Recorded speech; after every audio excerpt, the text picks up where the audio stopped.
Thank you for joining the Albuquerque-Bernalillo County Public Library for a brief history of Ernie Pyle and the home in New Mexico that he loved so well. Ernie's house.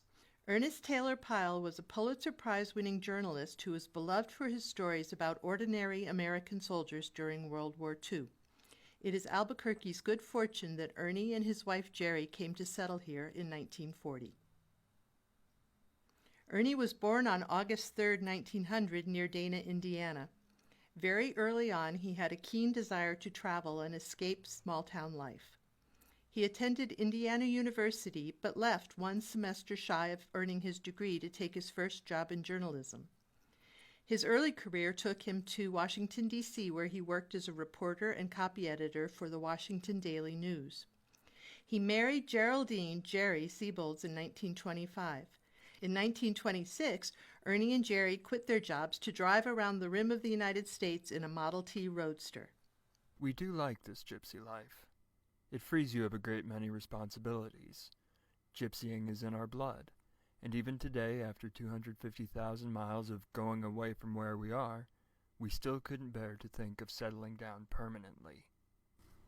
After 9,000 miles on the road, Ernie eventually returned to work at the Daily News, only to again leave his new position as managing editor in 1935 to write his own national column of human interest stories as a roving reporter. Ernie became well known for giving voice to average folks during the Great Depression. Ernie and Jerry, that girl who rides with me, as he called her, were on the road virtually non-stop for 6 years, traveling the United States, Canada, Central and South America. The resulting columns were published under the title of Hoosier Vagabond. They appeared 6 days a week in Scripps Howard newspapers. Ernie estimated that they had walked 200 miles, ridden in 66 airplanes and 29 boats, worn out 5 sets of car tires, stayed in 800 hotels, and spent $2,500 in tips during this period. Richard Meltzer wrote in Ernie Pyle in the American Southwest, Pyle soon developed a great ability to track down unusual suspects by scouring local newspapers, talking to local acquaintances, and keeping small black pocketbooks with valuable leads indexed by states. In his notes on tips in Virginia, for example, Pyle reminded himself to visit Jasper Davis, known for his superhuman ability to spit 12 feet 9 inches in high wind. By the late 1930s, the Pyles sought to put down some roots in New Mexico. We had become footloose finally to the point of just swinging forever through space without ever coming down. So at last we decided to acquire a base. Not for the purpose of settling down, not a permanent hearthside at all, but just some definite walls in a definite place that we could feel were ours. A sort of home plate that we could run to on occasion and then run away from again. Ernie came to New Mexico with the initial intention of building a home in Santa Fe. Ultimately, he bought land in Albuquerque in an area near to friends in the airport. As he wired Jerry at the time, Have just ordered built magnificent baronial castle on Crackerbox Row of 3 infinitesimal rooms to be ready December 1st. I am leaving at 3 o'clock before changing my mind. W. Arthur McCullum built the new home from plans by Earl Mount. Construction on the 1,145 square foot house began in the fall of 1940. Ernie wanted a small, easy-to-maintain house with a standard floor plan. The house had to face west to take advantage of the view he loved. In a New Mexico Magazine article entitled Why Albuquerque, Ernie wrote about his choice for their new home. We like it because our front yard stretches as far as you can see, and because old Mount Taylor, 65 miles away, is like a framed picture in our front window. We like it because when we look to the westward, we look clear over and above the city of Albuquerque and on beyond. It seems halfway to the Pacific Ocean. In these photos, we can see the space and seclusion of the Pyles' home. However, Ernie wrote so often about his little white cottage in Albuquerque that it was not as private as he would have hoped. He lamented the frequent stream of sightseers trying to catch a glimpse of him and how he finally had to come down to a hotel and hide in order to get my work finished. I've practically become a goldfish. If I weren't afraid of the future, I would quit this job. and raise cactus for a living. Under our original plans, we would have been in this house only 1 month of each year while we took our annual vacation. But circumstances stepped in and took a hand. For the first time in our lives, we have become householders, though we haven't stopped traveling, and we don't think of ourselves as living permanently even in our own home. Ernie and Jerry were both in and out of their little white cottage over the next 5 years. Ernie because of his work as a war correspondent, and Jerry due to a series of hospital visits for health issues. When Ernie was at home, he built a small terrace in the backyard, constructed furniture for the house, and put up a 280-foot picket fence around the yard. They also found time to adopt 2 dogs, Cheetah, a Shetland sheepdog, and Piper, a Great Dane. Ernie's travel columns had helped him to get a job as a war correspondent. In December of 1940, he traveled to London to report on the Blitz. As in his earlier columns, he concentrated on what the common Londoner was experiencing. Ernie went on to spend time with U.S. troops during the 1942 North African campaign, the 1943 Italian campaign, and at the 1944 Normandy landings. He walked on Omaha Beach on June 7, 1944, writing a very moving and personal column about the toll of the D-Day invasion. On August 24, 1944, Ernie arrived in Paris with the Allies for the liberation of that city. After such difficult months, Ernie wrote, "I've been immersed in it too long. My spirit is wobbly and my mind is confused. The hurt has finally become too great. All of a sudden it seemed to me if I heard one more shot or saw one more dead man, I would go off my nut. It may be that a few months of peace will restore some vim to my spirit, and I can go war-horsing off to the Pacific. We'll see what a little New Mexico sunshine does along that line." In September of 1944, he returned to the United States to spend several weeks recuperating from combat stress. While home, he found himself ambushed by his fame. Although a private man, he had to contend with invitations, visitors, and appeals to make the movie which would become the story of G.I. Joe. One invitation came from Eleanor Roosevelt. They met in Washington and talked about their shared experience of writing daily newspaper columns. It is said Mrs. Roosevelt urged Ernie to take his reporting next to the Pacific Theater. Ernie Pyle traveled to the Pacific in January of 1945. Even in the Pacific, his curiosity about the lives of the men he covered led him to fascinating stories. The Ernie Pyle Archive at Special Collections Library holds a typescript of a late, never-published column about his meeting with Joe Gatewood, Albuquerque Indian School alumnus and Navajo code talker. Gatewood and his fellow code talkers had performed a Navajo ceremony to sap the Japanese of their strength in anticipation of the battle to come. Ernie Pyle was covering the invasion on Ieshima, a small island west of Okinawa, when he was killed on April 18, 1945.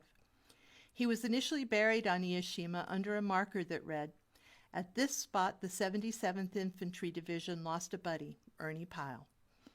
He was later moved to his final resting place in the National Memorial Cemetery of the Pacific in Hawaii. At the time of his death, Pyle was among the best-known American war correspondents. His syndicated column was published in 400 daily and 300 weekly newspapers nationwide. President Harry Truman said of Pyle, "No man in this war has so well told the story of the American fighting man as American fighting men wanted it told. He deserves the gratitude of all his countrymen." After his death, Jerry accepted a posthumous Medal for Merit from the Army and Navy on his behalf. She also attended the opening of the story of G.I. Joe, with Burgess Meredith appearing as Ernie, and she worked on a variety of plans for memorials to her husband. But her health, long a problem, continued to decline, and she seemed to have lost all interest in living, according to one of her sisters. Jerry Pyle died on November 23, 1945, 7 months after Ernie, from complications of influenza. What was it about Ernie's writing that made him so popular? As he said himself, "I think the whole success of the column depends greatly on that personal, homey touch in the writing. If I don't write my pieces with a swing and an ease for reading, they might not as well be written at all. Lots of times when I'm describing some scene or feeling, I try to make it sound almost like music. Often the dropping of a word or the cutting of one sentence into two shorter ones destroys the whole rhythm of it. However, the real Ernie was very different from the person who came across in his writing. James Tobin, a biographer, described Ernie's alter ego as a figure of warmth and reassurance, a sensitive, self-deprecating, self-revealing, compassionate friend who shared his sadnesses and exhilarations, his daydreams and funny stories, his ornery moods and nonsensical musings, his settled prejudices and deepest meditations, an American everyman. Ernie felt that to tell the story of war, he had to get into the trenches and talk to the people who were doing the fighting. He became beloved for recounting the uncommon heroism of the common man. His readers appreciated his common touch. One letter he received said, "Please, Mr. Pyle, keep writing about the boys as you have been doing. Your words bring happiness to thousands just like me." His folksy writing style and focus on the common soldier ultimately earned him a Pulitzer Prize in 1944. The soldiers Ernie lived with and marched among loved him. He was right with them, reporting from a worm's eye view, as he called it. He camped with them, even washed his socks and his helmet as they did. He listened to them and gave their stories great worth. According to General George C. Marshall, his dispatches reached down into the ranks to draw out the stories of individual soldiers. He glorified the nobility, the simplicity, and heroism of the American fighting man. In addition to his writing, Ernie campaigned for the soldiers, proposing in his columns that frontline soldiers should be compensated for the increased danger of their service. Congress passed the Ernie Pyle bill in May 1944 to provide American soldiers with a 50% increase in pay for their combat service. At home, Ernie's columns were read by up to 40 million people. Biographer James Tobin called Pyle the interpreter, the medium, and teacher who taught Americans what to think and how to feel about their boys overseas. He wanted the people at home to see what he was seeing. Many of his followers kept scrapbooks of Ernie's columns, and several have been donated to the Ernie Pyle Library in subsequent years. In this slide, you can see a sampling of those scrapbooks. Here we can see someone enjoying one of Ernie Pyle's columns in his newspaper. A reader sent him this series of candid camera views which she had taken of her husband reading one of Ernie's columns and progressing from tired businessman mean to belly laugh. Ernie was the recipient of many gifts and later memorials from his readers. When he wrote about something he or the soldiers needed, he could be sure there would be a response. For example, Boston City Hospital nurses saved and attempted to send sugar for him. The article shows that the sugar never reached him because the ship it was on was torpedoed in the northern Atlantic. It was also reported that Mrs. Irwin Conger, a newspaper woman from Missouri, died of an asthma attack after hearing of Ernie's death. In response to fans who wanted something to remember Ernie by, Jerry and her nurse tore signatures off Ernie's canceled checks to give to fans as autographs. On the right side of this slide, we can see a poem that was written in his memory. Here we have another poem dedicated to Ernie, as well as a new variety of rose named for him. In his honor, the usual space for his column in the Decatur Free Press was left blank on May 1st, 1945. In October 1949, Major General Andrew D. Bruce visited the Ernie Pyle Memorial Library and spoke of the day Ernie Pyle had died. The division and every man and officer in it lost a friend that morning. I have never seen men move so deeply. A deep gloom descended on the whole operation. Before entering the house on that visit, he looked to the west, to the setting sun. It was this view that meant so much to him. So what about the little white house in Albuquerque? As Ernie wrote in his article, Why Albuquerque? We like it here because we're on top of the world in a way, and because we are not stifled and smothered and hemmed in by buildings and trees and traffic and people. We like it because the sky is so bright and you can see so much of it, and because out here you actually see the clouds and the stars and the storms, instead of just reading about them in the newspapers. They become a genuine part of your daily life, and half the entire horizon is yours in one glance, just for the looking. and the distance gets into your soul and makes you feel that you too are big inside. So if we can have only one house, and that's all we want, then it has to be in New Mexico, and preferably right at the edge of Albuquerque where it is now.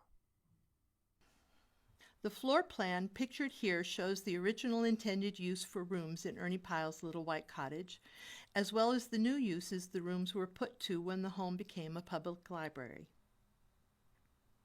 Here we have photos of Ernie at home and work in the knotty pine-clad guest room and study, and Jerry and Ernie in the dining room at Jerry's beloved piano. These photos show the Pyles with friends enjoying the terrace that Ernie built, and Ernie with Cheetah, their Shetland sheepdog, whose grave is on the property. Here we see Ernie at the mailbox in front of the little white cottage with a nice view of the picket fence that he built during one of his treasured, albeit infrequent, stays at home. Shortly after Ernie's death in 1945, Clyde Tingley appointed Erna Ferguson, New Mexico's First Lady of Letters, to chair a memorial committee charged with determining an appropriate memorial to Ernie Pyle. Members of the committee were drawn from influential people in Albuquerque. William Kelleher would serve as lawyer for the Pyle estate. It was proposed that the memorial should be as simple as he was, and the sort of thing that he would approve of, and that it should be something that would live and grow and be of continuing service to the young men coming out of service, going into service, and those perhaps who will form an army to keep the peace. Many suggestions were put forth for the Ernie Pyle Memorial in Albuquerque, renaming a school in his honor, scholarships to the university, or perhaps the establishment of a school of journalism at the university. Another suggestion was the naming of a hospital in his honor, a hospital which would care for the needy and people in ordinary circumstances, the people Ernie always glorified. Originally, the Memorial Committee, led by Erna Ferguson, thought to build an addition to the old main library that would hold a room for GIs to feel at ease. However, after Jerry died, the idea to make the Pyles' house into a branch library gathered more attention, especially because visitors would feel so much closer to Ernie in his home. Another suggestion from a member of the Memorial Committee, Keene Rafferty, can be seen here. Writing to Erna Ferguson, "Dear Erna, is this a wild idea? It has occurred to me that a dramatic thing would be a listing in perpetuity of the name of Ernie Pyle in the phone book, with the home address, etc. He proposed that this listing would appear above the listing for the Memorial Library." Erna replies that it might be a bit ghoulish. This legal notice of February 1948 notified all heirs and legatees of an upcoming hearing on Ernie and Jerry's wills. A partial distribution of $120,000 from their estates was decided upon on March 9, 1948. The rest of the estate would be settled upon the realization of all royalties from Ernie's books and the movie. A quote from Keene Rafferty gives an idea of the difficulties that presented themselves for the committee in acquiring the Little White House and establishing the first branch library in Albuquerque. "I think I can tell you how to go about the task of acquiring Ernie Pyle's house as a way to pay honor to his memory. You do not just draw up a deed and get a couple of signatures. What you need for this job are a bulldog's tenacity, Job's patience, and a lot of tact." This is a photo of Erna Ferguson and Clyde Tingley. The home was finally given to the city by the heirs of Ernie and Jerry Pyle on May 7, 1947, but it was not until August 1948 that the deed was cleared. The deed had to be signed by 27 heirs of the Pyles, including the guardian of a minor who was overseas in the armed forces. The Ernie Pyle Memorial Library opened on Monday, October 11, 1948. In order to accommodate the functions of a library, a few changes had been made to the interior plan of the house. A portion of a wall between two front rooms was removed to open up the entrance and make a large room for shelved books. The den became a small reading room. The small dining area, the home of Jerry's piano, was converted into an office for the new librarian, Mrs. Elizabeth Long. Elizabeth Long and her husband, Ben, a former naval aviator and civil engineering student at the university, had been the caretakers of the building before the opening of the library. In these two photos, you can see that the name on the sign has changed. The original sign read Ernie Pyle Memorial Library. Over the years, Memorial was dropped. It has been called the Ernie Pyle Branch Library or the Ernie Pyle Public Library. The library system calls it the Ernie Pyle Library. The Ernie Pyle Memorial Library was dedicated on August 3, 1948, on what would have been Ernie's 48th birthday. The library was not yet open. In the dedication we read, "In our present world of confusion, unrest, insecurity, this place will be conducive to calmness, sane thinking. Here can be found the inner strength to go out and meet the world, whatever the call, as did our Ernie Pyle." Evidence that the memorial would be successful was indicated by tourist interest before the building even opened. The building's caretaker reported that tourists have been taking my picture and pictures of the building every time I've been out there to fix up the place. When the Ernie Pyle Memorial Library opened, City Librarian Elsa Smith Thompson said that all Albuquerque residents would be eligible for a library card. The library was intended to act as a lending library, but did have seating space for 10 visitors. The building featured an Ernie Pyle Memorial Room and was open to tourists. In addition to being a memorial library for GIs, the branch had a corner for children. The library opened with a collection of about 4,000 books and many of Ernie's personal effects, books, columns, and manuscripts. Elsa Thompson said that new books would be added until the stock reached 5,500. The Memorial Library was open on Mondays from 1 to 8 p.m. and Wednesdays and Saturdays from 9 a.m. to 5:30 p.m. In the same manner as is employed in the main library, qualified residents were issued cards for free, while non-residents were required to pay a deposit. More than 200 people visited the Ernie Pyle Memorial Library during its first week of operation. According to librarian Elizabeth Long, 101 visitors came from all over the country, from New York to California. Other visitors included neighborhood children. In these photos from the Albuquerque Progress, we can see the walls of shelves and rooms in use in 1949. Take note of the bust over the fireplace. We will come back to it.